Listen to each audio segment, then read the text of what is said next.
Admiral Marcus stood at the observation deck of the Imperial flagship Dominion, his cold eyes fixed on the holographic display of a blue-green planet spinning slowly before him. Earth, the latest target of the Empire's endless expansion. His lips curled into a slight smile as he watched the primitive satellites orbiting the planet, moving like lazy insects around a fruit. "Report," he commanded, his voice echoing in the vast chamber. Captain Stone, his second in command, stepped forward with a data tablet. "The planet shows signs of early space exploration, Admiral. They've barely reached their own moon. Their most advanced weapons are nuclear devices, with a collective strength that couldn't even scratch our lowest-grade shields." Marcus nodded, running his finger through the hologram. The projection rippled around his touch, showing various cities and military installations across Earth's surface. "Pathetic," he thought. "Another easy conquest for the Empire." "Any sign they've detected us?" Marcus asked, though he already knew the answer. The Dominion's cloaking technology was far beyond anything these humans could detect. "No, sir. Their primitive radar systems can't penetrate our stealth field. We've been watching them for 3 months now, and they remain completely unaware of our presence." The Admiral walked around the hologram, studying the planet's defensive capabilities. Thousands of nuclear weapons, millions of soldiers, aircraft that still relied on fossil fuels. It was almost amusing. The Empire had conquered worlds far more advanced than this one. Some had put up impressive fights, lasting weeks or even months against the Imperial fleet. But Earth would fall in days, perhaps hours. "Launch the probe ships," Marcus ordered. "I want detailed scans of their military bases, power plants, and government facilities." Standard infiltration protocol. Captain Stone hesitated for a moment. "Sir, is that level of caution really necessary? Our initial scans show they're at least 500 years behind our technology." Marcus turned sharply, his eyes narrowing. That kind of thinking got Admiral Reed killed at Proxima B. "Never underestimate any species, Captain. Even insects can sting." "Yes, sir." "Sorry, sir." Stone quickly tapped commands into his tablet. Moments later, small dots of light appeared in the hologram, representing the probe ships departing from the Dominion's hangars. The probes were masterpieces of Imperial engineering, each no larger than a human car, but packed with more computing power than all of Earth's supercomputers combined. They would slip through Earth's atmosphere undetected, gathering intelligence that would make the coming invasion swift and efficient. Marcus watched as the probes disappeared into the darkness of space. He had led 17 planetary conquests in his career, earning him the nickname the Planet Breaker among his peers. Each victory had been more decisive than the last, his strategies becoming the standard curriculum at the Imperial War Academy. "Have the tactical team analyzed their communication networks?" he added. "I want to know everything. Their military protocols, their chain of command, their emergency response plans. When we strike, I want their leadership structure to collapse within the first hour." "Of course, Admiral." Stone paused again. "There is one curious detail in our initial scans. We've detected unusual energy signatures from several locations around their planet. They don't match any known human technology." Marcus raised an eyebrow. "Natural phenomena?" "Possibly. The signatures are faint and inconsistent. Our scientists are still analyzing the data." The Admiral waved his hand dismissively. "Noted in the report, but don't waste too much time on it. Probably just geological anomalies. These primitive worlds often have unusual mineral formations that interfere with our scanners." He turned back to the hologram, zooming in on Earth's major cities. Soon, these sprawling metropolises would be under Imperial control. Their resources would feed the Empire's ever-growing needs, and their people would join the billions of others who served as labor for the Imperial machine. "Send word to the Imperial Council," Marcus commanded. "Tell them Earth will make a fine addition to the Empire. Estimated time to total conquest, 1 standard week."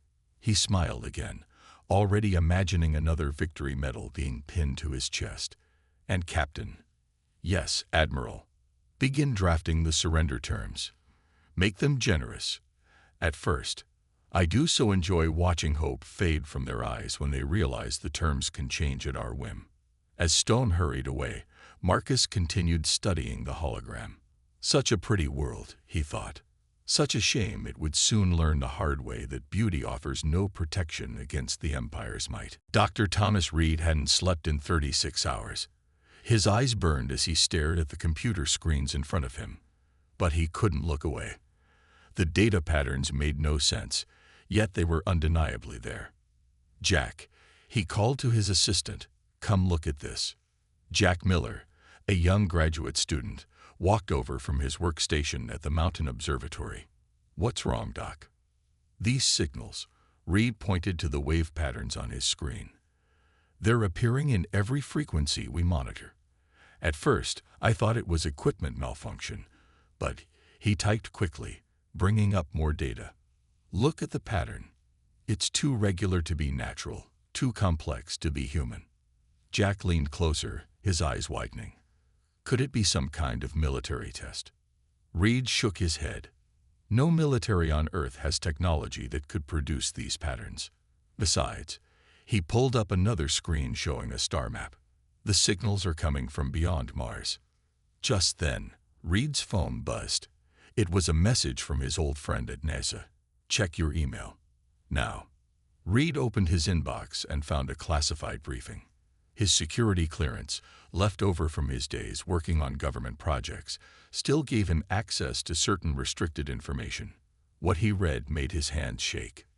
Military satellites across the globe were experiencing unexplained failures. The International Space Station had reported seeing strange lights near Jupiter, and deep space telescopes had detected massive objects moving in the Kuiper Belt, objects that seemed to appear and disappear from their instruments. "Jack," Reed said slowly, "call Dr. Williams at the radio lab. Tell her to focus all available dishes on coordinates 47 to 2316.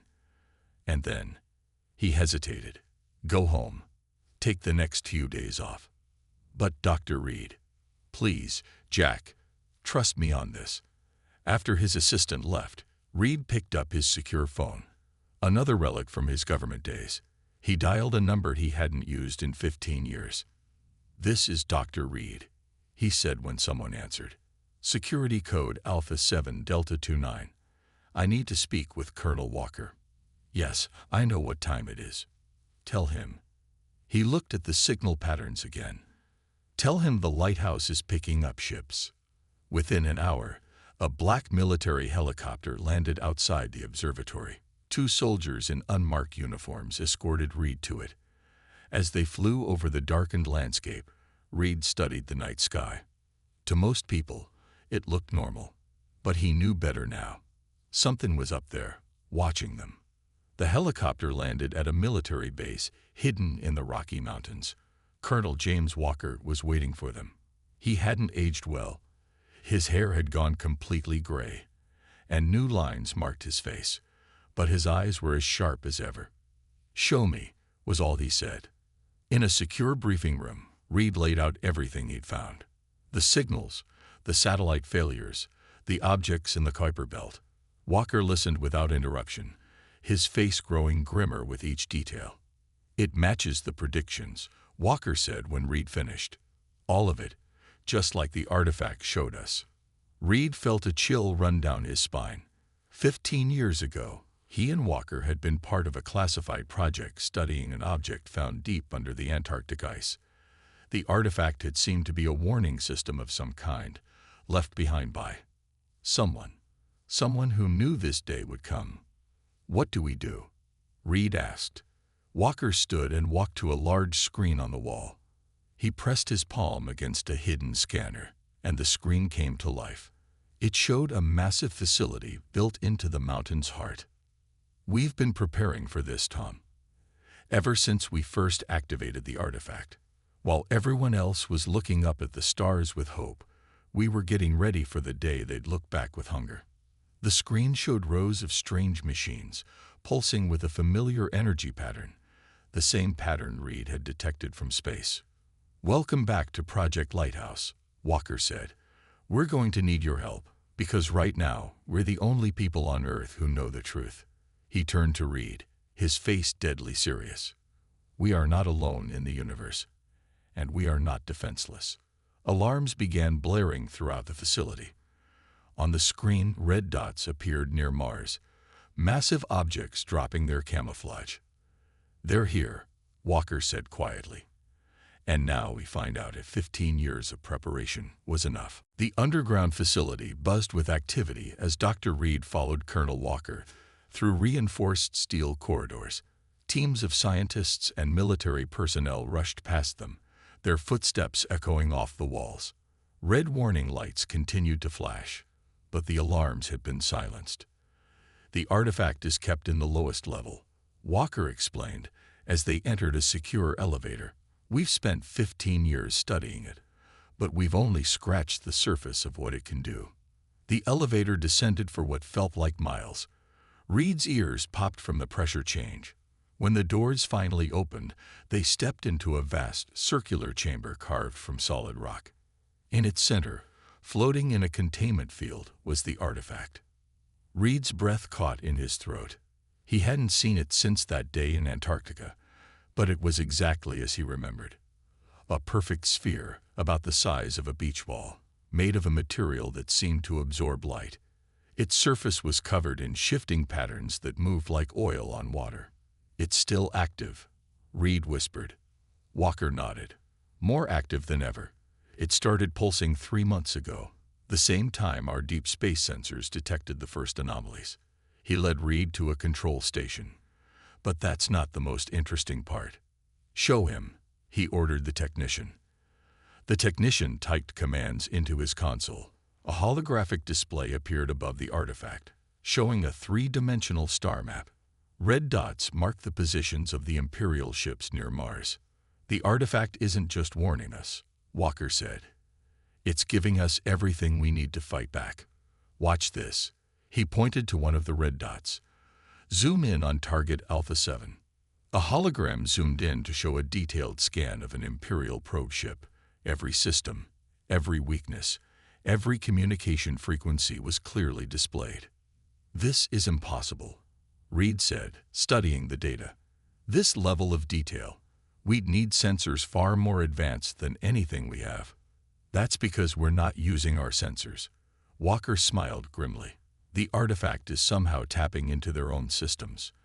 Every scan they take of Earth, every bit of data they collect, it's all being intercepted and fed back to us." Reed's scientific mind raced with the implications. "The quantum entanglement patterns I detected, they're not just signals, are they? The artifact is creating some kind of network." "Exactly. While they've been studying us, thinking we're defenseless, we've been downloading their entire technological database." Walker's face hardened. "We know exactly what we're facing. The Galactic Empire has conquered thousands of worlds. They've broken every civilization they've encountered, but they've never faced anything like this." A young lieutenant rushed into the chamber. "Sir, multiple Imperial probes have entered the atmosphere. They're scanning major cities and military installations." "Let them look," Walker said calmly. "Every scan they make strengthens our connection to their network." He turned to Reed. "Remember what the artifact showed us when we first found it? The images of burning worlds, of civilizations falling to an unstoppable force." Reed nodded. Those visions had haunted his dreams for years. "We thought they were warnings about our future," Walker continued. "But we were wrong. They were memories. The artifact wasn't created by aliens, it was created by humans, our ancestors, an advanced civilization that fought the Empire eons ago and nearly won. They knew the Empire would return someday, so they left us the tools we'd need. And now history repeats itself," Reed said quietly. "No." Walker's voice was firm. "This time, we're going to win. Because this time, we've had 15 years to prepare." He gestured to the rows of machines surrounding the artifact. "Each of these devices is connected to the quantum network. The moment we activate them, Every piece of Imperial technology in the solar system will be under our control. Then why haven't we activated them yet? Because timing is everything. The Empire needs to commit their full force. They need to think they have us completely outmatched. Walker checked his watch. Their probes will finish their scans in about 6 hours. Then they'll send their ultimatum. And when they do, he smiled, but there was no humor in it. We'll give them their answer. The artifact's surface pattern swirled faster, as if responding to his words. Above them, Imperial probes continued their scans, completely unaware that every piece of data they collected was bringing humanity one step closer to victory. Admiral Marcus watched with satisfaction as his fleet emerged from behind Mars, their cloaking devices deactivating in sequence. 500 warships, each capable of destroying a continent, moved into attack formation. The sight would have struck terror into any civilization's heart, if they could see it. "Status report," he commanded. Captain Stone checked his displays. "All ships in position, Admiral. Probe data indicates minimal defensive capabilities on Earth. Their primitive detection systems are only now beginning to notice our presence." On the main screen, panicked reports from Earth's news networks began streaming in. Amateur astronomers had spotted the fleet. Military radar stations were going crazy. Governments worldwide had begun emergency meetings. Listen to them scramble. Marcus chuckled. Like ants when someone kicks their heel, he straightened his uniform. "Prepare the transmission. It's time to deliver our ultimatum." In the underground facility on Earth, Dr. Reed and Colonel Walker watched the Imperial fleet's emergence on their own screens. The artifact's holographic display showed every ship's position, shield strength, and weapon status in perfect detail. "They're positioning themselves for a standard Imperial conquest pattern," Walker noted, "just like the simulations predicted. Main fleet holding position, while faster ships move to take out key military installations." Reed studied the quantum network readings. "The connection is getting stronger. Every ship that decloaks adds its systems to our control matrix." He looked at Walker. "Are we ready?"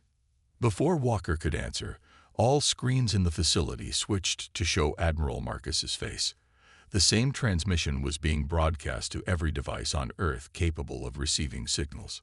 "People of Earth," Marcus began, his voice dripping with practiced authority. "I am Admiral Marcus of the Galactic Imperial Fleet. Your planet has been chosen to join our glorious empire. Your technological and cultural achievements, while primitive, show potential. Submit to Imperial rule, and you will be granted protectorate status. Resist, and we will reduce your cities to ash." Walker walked to the main control console, his face grim. "Right on schedule." Arrogant bastard even used the standard conquest speech. On screen, Marcus continued, "You have 48 Earth hours to surrender. Your world leaders must unanimously agree to our terms and disable all military capabilities. Any attempt at resistance will be met with immediate planetary bombardment. Choose wisely. The Empire can be generous to its subjects or merciless to its enemies." The transmission ended. Immediately, phones began ringing throughout the facility as government officials from around the world tried to contact Project Lighthouse. Walker ignored them all. "Status of the quantum network?" he asked. Reed checked the readings. 97% coverage of their fleet. The artifact is processing their command protocols faster than ever. We can access every system on every ship. Good. Walker picked up a secure phone. "This is Colonel Walker. Priority code Black. Connect me to the Joint Chiefs." He waited a moment. "Sir, Project Lighthouse is ready." "Yes, sir. Full access to their systems. Recommend we proceed with Operation Turnabout." He listened for a moment, then nodded. "Understood, sir. We'll begin preparations for the response transmission." He hung up and turned to Reed. "The President has authorized our response. Start charging the quantum transmitters." Around them, the machines connected to the artifact hummed to life. Energy readings spiked across all monitors. The artifact's surface patterns began spinning faster, creating complex geometric shapes that hurt the eyes if watched too long. In orbit, Admiral Marcus waited confidently for Earth's surrender. His fleet's sensors detected increased energy readings from the planet, but he dismissed them as the humans' primitive attempts to power up their defenses. "Poor deluded creatures," he said to Captain Stone. "They actually think they can fight back. Prepare a small demonstration strike, something to help them understand their situation. Perhaps one of their smaller cities." Warning alarms suddenly blared across the bridge. Stone rushed to check his console, his face paling. "Admiral," he stammered, "something's wrong. The ship, it's not accepting our commands." Marcus frowned. "What do you mean, not accepting?" "Run a diagnostic." The lights on the bridge flickered. Every screen went dark for a moment. When they came back on, they all showed the same message. Transmission incoming. The United Nations Security Council chamber was packed with world leaders. Emergency flights had brought them all to New York within hours of the Imperial ultimatum. On screens around the room, Admiral Marcus's message played on repeat, his threats echoing off the walls. The Secretary General stood at the podium, his face grave. "We have 45 hours left to respond. Our military advisors say resistance is impossible. The technology gap is too great. They recommend." The main doors swung open. Colonel Walker strode in, Dr. Reed right behind him.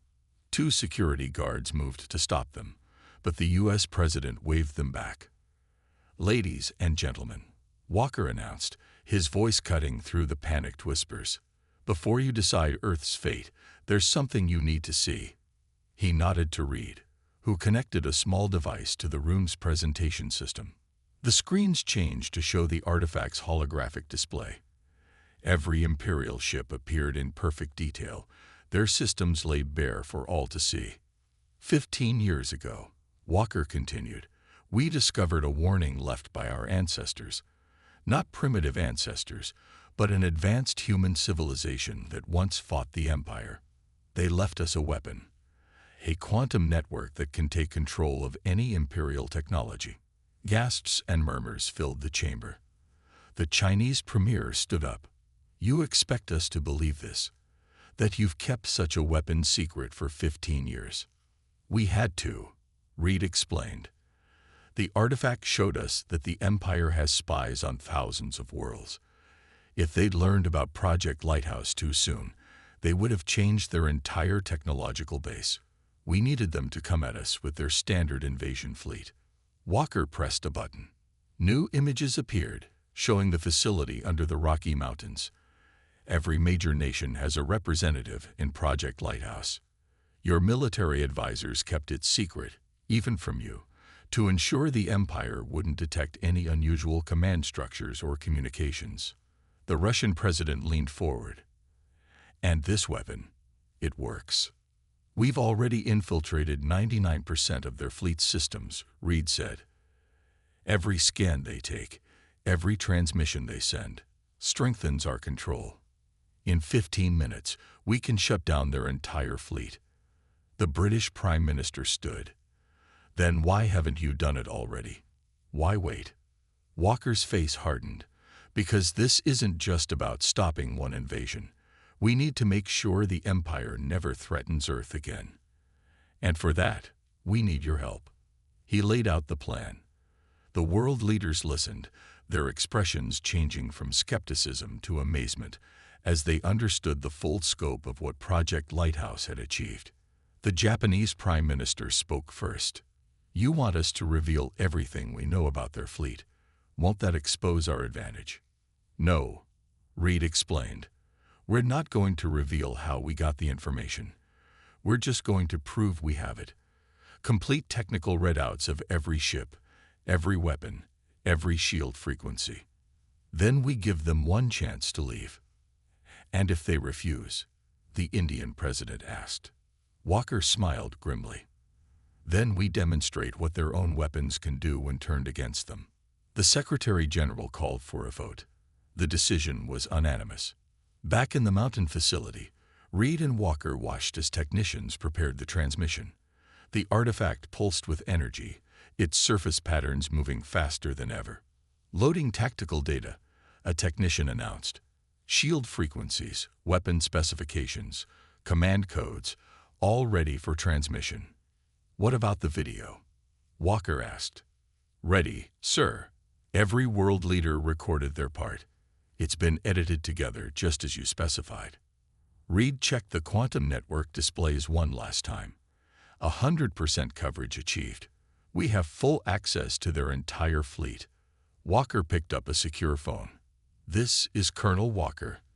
The Security Council has authorized Operation Turnabout. Begin transmission on my mark. He looked at Reed. Ready to make history. Reed nodded. The Empire thought they were hunting primitive prey. Time to show them they actually found humanity's teeth. Walker took a deep breath. Begin transmission. Let's show the Empire exactly what they're dealing with. On every Imperial ship, screens began to flicker. Admiral Marcus's confident smile faded as he realized he was no longer in control.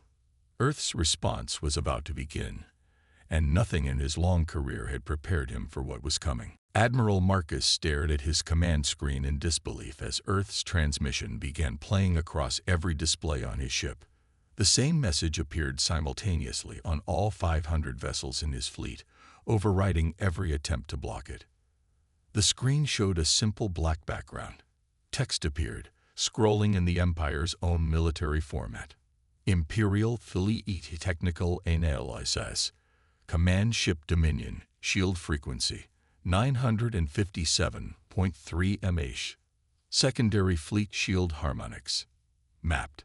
Weapon Systems, Full Access. Navigation Systems, Full Access.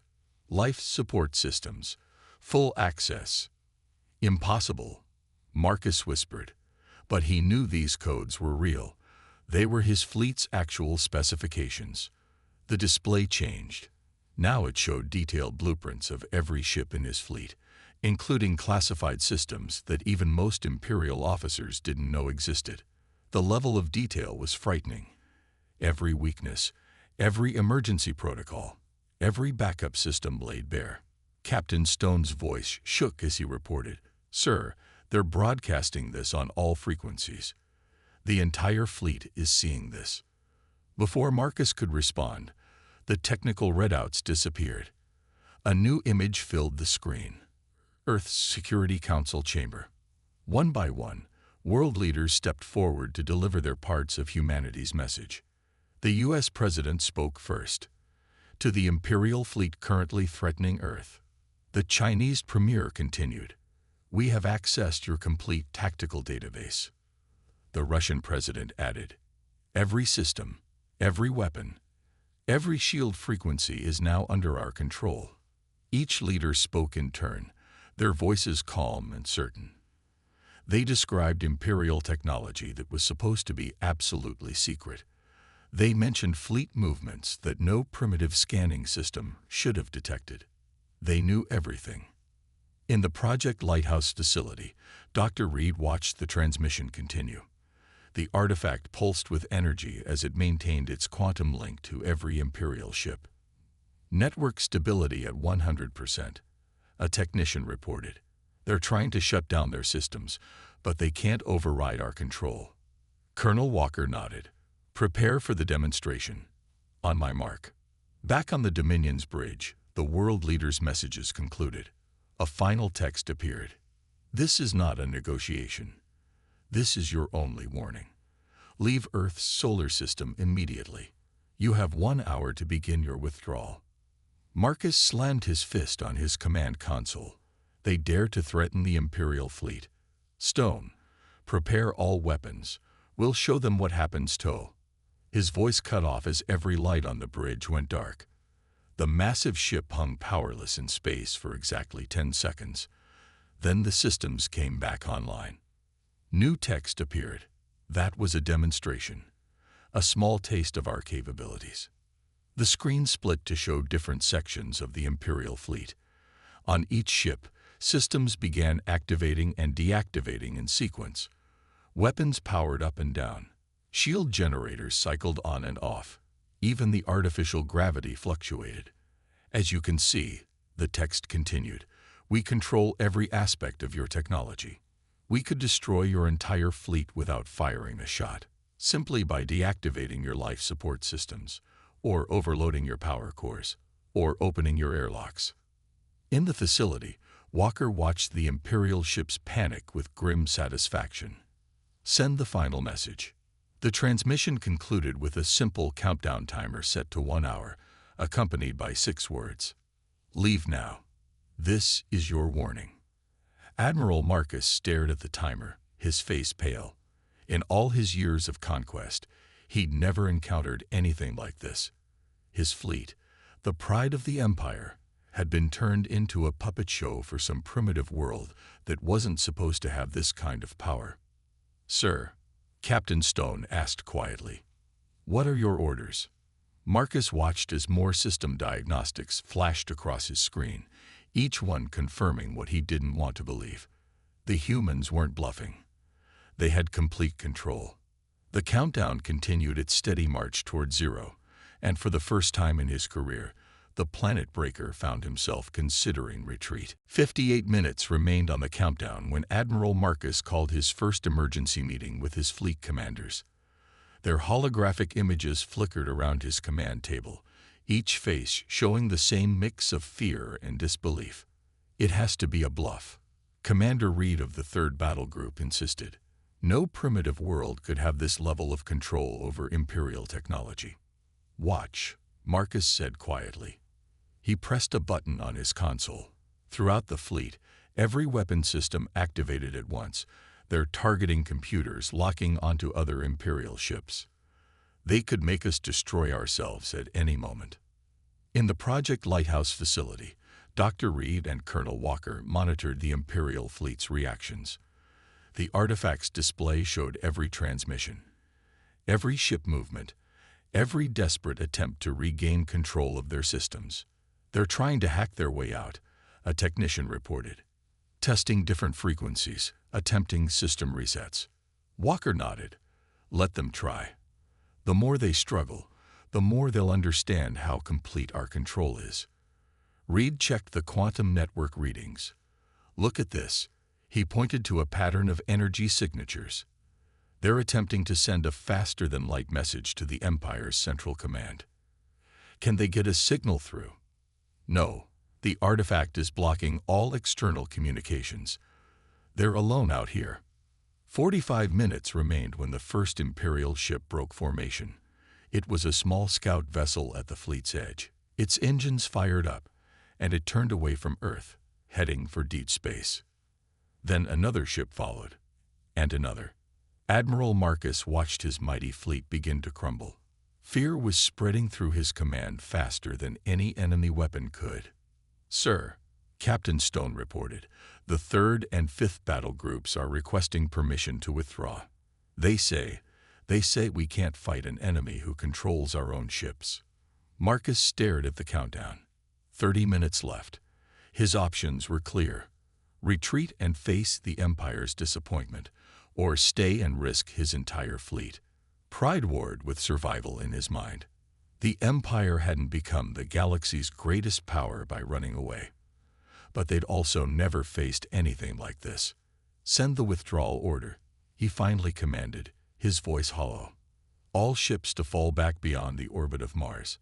Standard retreat formation. In the facility, cheers erupted as the Imperial fleet began its withdrawal. But Walker raised his hand for silence. It's not over yet, he warned. Maintain full control of their systems until they're completely out of range. Reed nodded. The artifact's power will hold until they're well past Jupiter. After that, he smiled. Well, they won't be coming back anyway. 10 minutes remained when Admiral Marcus recorded his official report to the Imperial Council. His hand shook as he spoke into the recorder. Earth is to be marked as code black in all Imperial databases. No ships are to approach within 1 solar system of their space. They possess technological capabilities that exceed our current understanding. Recommend immediate cancellation of all conquest operations in this sector. He paused, Then added, personal note. In all my years of service, I have never encountered a species more dangerous than humans. They allowed us to see their power, but I suspect we glimpsed only the surface. The Empire has not merely found another primitive world. We have awakened something that our ancestors feared, and with good reason. As the last Imperial ships disappeared into deep space, Earth's leaders gathered again in the UN chamber. Celebrations had already begun around the world, though few knew the real reason for the alien fleet's departure. Colonel Walker stood at the podium. Project Lighthouse will remain active. The artifact shows us this won't be the last time humanity faces a threat from the stars. But we sent a clear message to the galaxy. Earth is not to be trifled with. Dr. Reed walked to the facility's viewport, looking up at the now empty sky. The artifact hummed behind him, its surface patterns moving in slow, satisfied swirls. Humanity had passed its first major test as a galactic civilization. They hadn't merely survived. They had shown the galaxy that sometimes the most dangerous worlds are the ones that seem most harmless. And somewhere in deep space, a mighty empire had learned a valuable lesson. Not all teeth are immediately visible, but that makes them no less sharp.